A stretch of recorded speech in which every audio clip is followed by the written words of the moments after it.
Welcome to No Nonsense Nonprofits. Hi, I'm Sandy Ray, founder of Sandra E. Ray CPA, where we alleviate financial headaches so that you can create a bigger impact.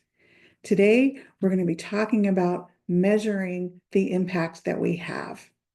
As nonprofits, we aim to create meaningful change, whether that's social, environmental, or advocacy based. And measuring this impact is essential to showing our value to our donors and our other stakeholders. It's important that we identify what's working for us and what's not working. We want to communicate our mission's effectiveness to the public. You ask why measuring impact really matters. Measuring our impact ensures that we are doing things that are in alignment with our mission and that we can account for the actions that we're taking and that we are fulfilling that mission on a regular basis or moving that direction in an ideal world. It enhances our transparency so we can show what we're doing and that it is having an impact, and we can show that to donors and other stakeholders. And of course, data always helps us in our decision making and what is our next step to take for our organizations. So critically important to this is choosing the right metrics to the things you want to measure, because as you know, what gets measured gets attention. So these are the things that we want to do. We want to start with our mission goals. How can we measure that we are completing our mission goals? If our goals are to feed the hungry, how many meals are we serving? How many people are we serving? If your goals is for youth orientation, mentoring, how many students are we mentoring? And if we've been doing this for a long time, are we tracking the success rate? Are we tracking the graduation rates, GPAs, reading levels, those kinds of things to show that our efforts are making an improvement in our communities? Consider our stakeholders. What do they want to hear about the things that we're accomplishing? Whether it's donors, they want to know that we're being efficient with our resources. So maybe they want to see cost per outcome. Constituents will want to see the success of the program. Volunteers want to see how their efforts are improving our programs or making our programs successful. We are going to want to look at some industry standards, whether it's nonprofit industry standards in general or industry standards in our niche. So you'll want to be gathering information like that. You're going to want to prioritize what you can track, because we can get lost in this. We can have too many metrics, key performance indicators, that there's so much that we don't even know what actions to take. So we want to prioritize what we can track. What is important to us right now? What do we need to understand about our organization right now? And these can change over time. And you can customize the metrics. You can drop metrics off of areas that you think you're doing well and add metrics that you think in areas you need to focus. Keep in mind, sometimes it's the metric itself and how things are measured that's skewing things. So maybe you just need to refine how you're gathering your data and what data you're gathering. So essential key performance indicators for nonprofits, just some examples are donor retention rate, very important. It's less expensive to keep those donors than it is to go out and find new donors. If your organization is very reliant on volunteers, volunteer hours contributed. Program completion rates, like for example, graduation rates, those kinds of things. How many constituents did we serve today? If it's a meal type of program, number of people served. Completion rates, served rates, the same, but very thin line and distinction, and they are different. Important to our organizations in getting our message out. Social media engagement. How are we engaging in social media? It's important that we're doing that. And then for our donors and our internal decision-making, fundraising return on investment. How much are we raising versus how much does it cost? What is that ratio? And then finally, client satisfaction, whether it be donors or constituents or volunteers, Are they satisfied with what we're doing? And many times they will provide very insightful feedback to help us improve what we're doing.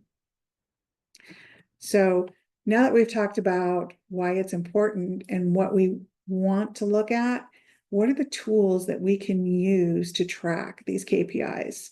And the first thing I'm going to talk about, and it's the only application I'm going to mention by name, is the Google Ad Grant. Google, I don't know if you will, grant $10,000 per month in free Google search ads. Now, you have to be registered with TechSoup in order to apply. So register with TechSoup if you're not already. And if you don't know what that is, that's a nonprofit marketplace for technology, and it's TechSoup.org. Then you're going to go to the enroll in Google for nonprofits. And then you're going to link your TechSoup account with your Google for nonprofits account and apply for the grant. So I've got a client who's using it. They've been using it for quite a while now. It's amazing that the growth that they've gotten from doing this, the recognition in the community, because they're getting their stories out there. They're getting grantor actually came to them and said, we want to provide funds for your program. So this is a successful thing that you can be doing. I've seen it work, and hopefully that you can take advantage of it as well. Other software that we can use that we probably already have is our donor management system. There's data in there, and many of these applications provide us with reports on donor tracking and campaign management, donor retention, how much are we engaging with our donors. This is all data that we want to be tracking and making sure that we are improving in those areas. Social media monitoring. There are third-party applications that help you analyze your campaigns and listen to your audience feedback so you can improve your social media output, get your story out there, and get a bigger impact for those low-cost dollars. It doesn't cost anything to be on social media other than the volunteer or the employee or independent contractor who is doing all that engagement for you. So let's make their time really efficient. We've got applications that help us visualize our data. We're talking about dashboards and charts and graphs. Many of them are free and customizable. Some of them are inexpensive and some of them are very expensive. So we want to start small and use the free applications, or maybe there's an application that we have right now that's going to provide us with some of those charts and graphs that we need already. Impact performance. There are applications out there that help you track, analyze, and report your impact. Again, that's going to have a lot to do with social media. It's going to have a lot to do with constituent completion rates and those kinds of things. And they're all going to come in together into a platform, and then that's going to provide you with a key performance indicator or two that you can be tracking. Also, there's applications that help you with grant applications and tracking those applications. And with granting becoming more and more competitive, this is probably an important application for you to look at. And there are survey tools. Okay, I lied. I'm going to mention one more. SurveyMonkey is probably one of the most popular ones out there. But the nice thing about that is that it gives you feedback from your stakeholders, from your constituents, from your donors, and gives you insight to what they're thinking and help you to improve what you're doing, and or maybe just repackage your message so that they really understand what you're doing. So there's a lot here, and I want you to understand that I want you to start small. If you're not already doing this, choose 2 to 3 metrics that you want to track that's important to you, to your organization. Use what you have, the existing data that you're already collecting, the data from the applications that you already have. Take advantage of the free applications by leveraging technology like Google Words Grant, and collaborate with other organizations, whether it's in your area, if you're serving a certain community and other organizations have complementary services that they're offering, or if it's similar organizations across the country who are doing the same thing in other communities. Collaborate with them, share your data, get their data. That helps you both to be in a better position. There are many of us who are doing very similar things who are not in competition with each other. And believe me, this is a great way to get insights into what will improve our programs and help us meet our mission. And then all of this data helps us focus on data-driven decision making, looking at real world results rather than what we suspect. You're going to be focusing on your outcomes. It's not how much are we spending, but look at the outcomes that we can achieve with what we're spending. And how can we expand that or improve our efficiency? So I really want you to consider these matrix. Look at what's working for you as you're doing this. It's going to help you identify areas of improvement, allocating a little bit of time and resources, starting out small, working on it consistently. Again, if you get to be too much, it's too cumbersome and you get lost in the weeds if there's just too many key performance indicators. So focus on a few and set up a system that will help you gather the data very quickly so that you can use it in a very timely manner. And like I said before, some of these key performance indicators you may want to change over time. And the data is so useful in grant applications. You can tell a grantor, we serve this many constituents using this amount of dollars. This is our outcome per constituent. Having that kind of data versus someone who says, we just want to serve and this is what we want to do, your grant application is going to be much more favorable to a grantor if you've proven this is what you can do, or you've done very successful in a complementary program and you want them to fund something else. It shows the expertise that you have, the fiscal responsibility that you have. So this not only will help you make decisions in improving your operations, but could help you bring in additional resources. And I know I'm getting to go a little bit long, but I want to just mention one more thing. Watch for trends in the future. We know AI is going to be helping us make better predictions and have deeper insights into the data. Of course, you're going to want to do that, making sure that confidential information remains confidential. Another future trend that I want to talk about is impact investing. Show your donors how they are investing in your organization and the impact that it results in. So it's like a return on investment for the donation.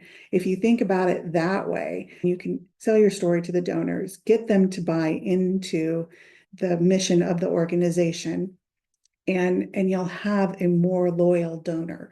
That kind of sounds heartless and salesy, but it's the fact of the matter that donors do this out of the goodness of their hearts, and they do this for organizations that they feel connected to. So you want those donors to feel connected to you. Advanced social media analytics, the Google Ads things, the other types of analytics that we can have regarding our real-time impact. We can get feedback immediately. We can find out, what's being said about us out in the community. We can analyze those results and put them into our decision-making process. And then, of course, outcome-based funding. A lot of grantors are moving from cost reimbursement to we're going to pay you X amount of dollars based on this line item budget for you to do this, to we want you to serve 100 constituents and we're going to give you this amount of money to do that. And yes, you're going to need a line item budget to do that, but they're more interested in the outcome than how you spent the money. So that would definitely have to be a matrix that you would need to track, is whatever that outcome is. And then collective impact models. That sounds very academic and very kind of vague, but basically what it is, collectively gathering information with other organizations like we talked about before, sharing your goals, sharing your data so that you can come up together with a model that works for all of you. Maybe it's collaboration of services. Maybe it's just having benchmarks for you to strive for. Those are the kinds of things that we want to do. We work with other organizations to have a bigger impact by collaborating than each individual organization could have alone. So I just want to wrap it up by saying measuring your impact means that you're going to have a smarter strategy and you're going to have stronger storytelling once you've got this in place, because you're going to be using this not only for accountability, but showing how you are amplifying your mission. So start small, stay consistent, and keep improving. I recommend you pick 2 to 3 top metrics that you want to measure and commit to them and track them this quarter. Start small, start smart. I hope this was helpful for you today, and I want to thank you for joining me. If you have any questions on this or other topics, please put that in the comments section and we will get back with you. Of course, we always appreciate your likes. And remember, creating a bigger impact starts with stopping the nonsense. If you're dealing with nonsense in your nonprofit organization, we'd love to help you cut through the noise.